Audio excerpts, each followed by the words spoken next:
fire crews working to get a handle on the Highland Fire. We have a live report coming up. An El Cajon man charged in a cold case murder 33 years after the killing. Tonight, we hear from the victim's family. It's Halloween, and we're showing you the houses in San Diego that decorate and go all out. And a special needs special delivery for 106-year-old Ann Strutz. Meals on Wheels. CBS 8 News live at 6 starts now. In Riverside County tonight, crews are working hard to contain the Highland Fire. Good evening and thank you for joining us. I'm Carlo Cicchetto. I'm Jesse Pagan in for Marcella Lee. The fire broke out yesterday off Highway 79. So far, it's burned about 2,200 acres. CBS 8's Brian White is live about 20 miles east of Temecula tonight, continuing our coverage today. Brian? The fire started yesterday and burned overnight, and CAL FIRE says it's still 0% contained, though the situation has calmed down a bit today compared to yesterday. And firefighters are still out and about, putting out hot spots and keeping things under control in case the winds pick up and the fire gets out of control again. Today, what's happening is the fire's moving that way. And there's still danger, a lot of danger. This fire's crazy. The winds are terrible. Diane Seeker captured these images of the Highland Fire burning Monday. It started in the afternoon in the dry, brushy hills near the community of Awanga and spread rapidly, scorching 2,200 acres. We knew we had the Santa Ana winds coming in throughout Southern California. This fire was really able to take advantage of that. Made some good runs, really lined up with some of the topography. That wind continued to push it. Even with the rain we got it the last couple months, it wasn't enough to slow this thing down. Fire Captain Thomas Schutz with CAL FIRE says they've been able to make some good progress today, though officially it's still 0% contained. Spread has calmed a little bit overnight. That gave us a chance to really get on top of it. Had ground resources putting in that perimeter line around it, trying to slow it down. About 1,300 homes and 4,000 people have been under evacuation orders, according to fire authorities. It was very bad. They had to evacuate this place with the aid of ambulances. So, because some of these people are very elderly. Bulldozers, air tankers, and other resources have been called in to help the hundreds of firefighters on the ground, with plenty of air support, too. Highway 79 is closed off to traffic as firefighters continue to deal with Santa Ana winds and the challenges they present. With the wind continuing, with the relative humidity staying low, it's going to continue to be a challenge for us until we can see the weather switch, and it really gives us some good time to get some good perimeter around this fire. Firefighters are still working to contain the fire here on the ground, putting out hot spots, maintaining the situation, just making sure that things don't worsen with the wind conditions out here. And so far, the cause of the fire is still under investigation. Carlo? Fire still active, and Brian, we can see wind blowing branches behind you. At this point, have we had any word on any injuries connected with this fire? And what about damage to any homes? Have we lost any? No injuries reported as of yet, and CAL FIRE is still doing damage assessment. There have been 3 structures destroyed and reports of 6 others damaged, but it's unclear if any of those are homes, and they may be sheds or other types of buildings, so we just don't know enough yet. All right, Brian White reporting from the Highland Fire in Riverside County. Thanks, Brian.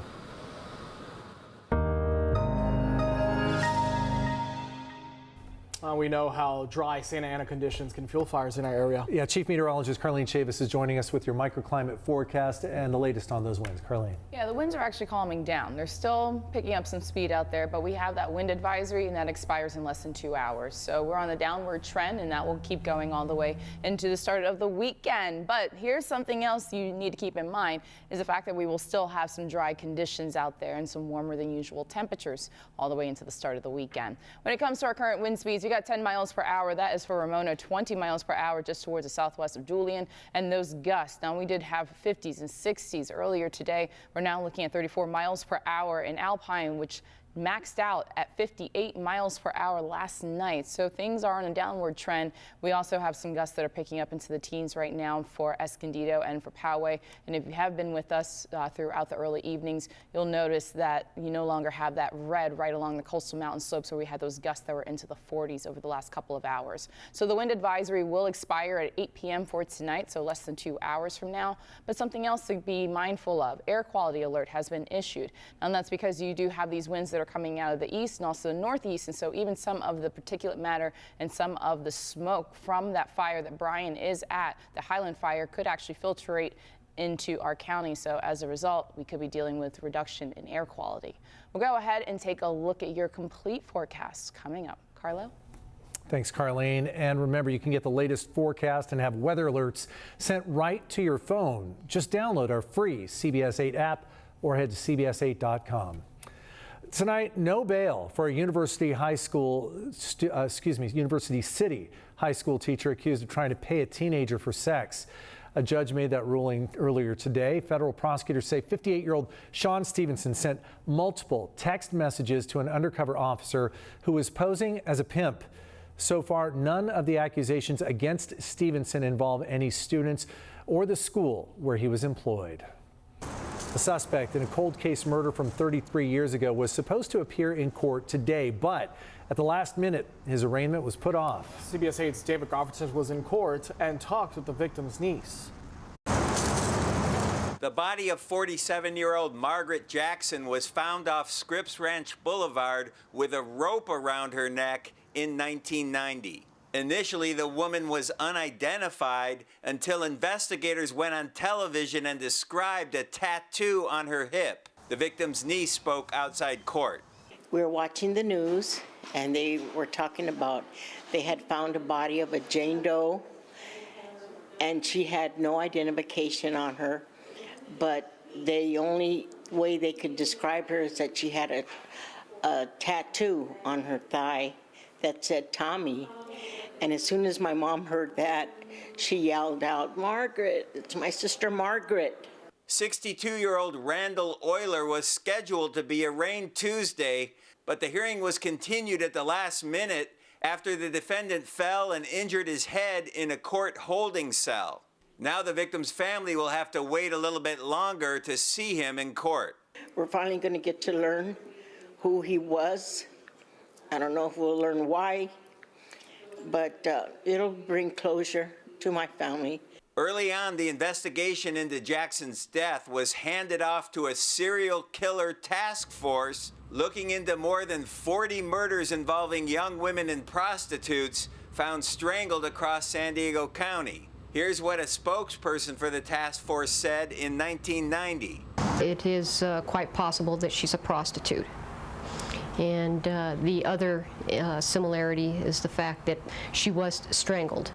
The case went cold with no leads for decades until San Diego police reopened the investigation last year.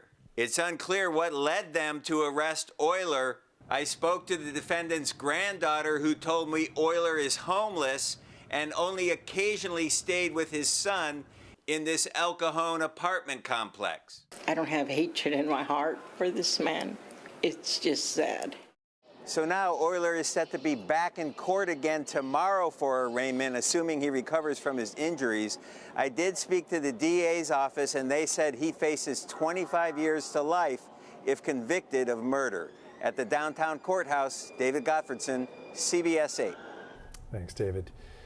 Some kids who couldn't go trick-or-treating tonight got a special superhero surprise today. Window washers at Rady Children's Hospital wore capes and outfits to entertain the young patients.